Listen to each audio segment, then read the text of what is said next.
வராது.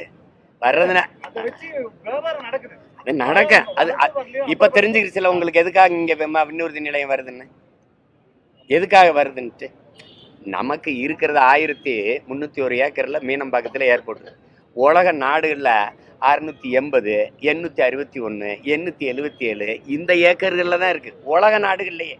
அதுல இதை விட அதிகமான பயணிகள் பயணிச்சு போறான் வரான். உங்களுக்கு புரியுதுல? நமக்கு 428 வண்டி தான் ஏறி இறங்குது, அவனுக்கு 967 வண்டி இறங்கி ஏறுது. நம்மளை விட அவனுக்கு நம்மளோட நிலப்பரப்பு கம்மி. ஆனா நீ இது முதலாளிகளின் லாப தேவைக்கு இப்ப சென்னை மீனம்பாக்கம் விண்ணூர்தி நிலையத்துல ஒரே ஒரு முதலாளி வண்டி தான் ஓடுது, இண்டிகோ. அவர் சொல்றதான் கட்டணம், அவர் எடுக்கிறதா நேரம்.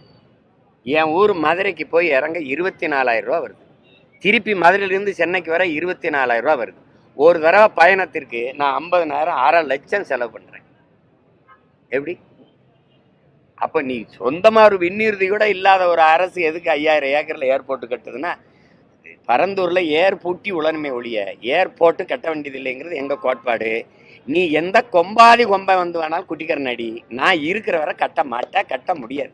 நீ சும்மா பேசிட்டுக்கலாம், நான் பாரு அதை பண்ணிடுறேன் இதை பண்ணிடுறேன்ட்டு. அது ஒரு காலம் நடந்துருச்சு. இப்ப கட்டு பார்ப்போம்.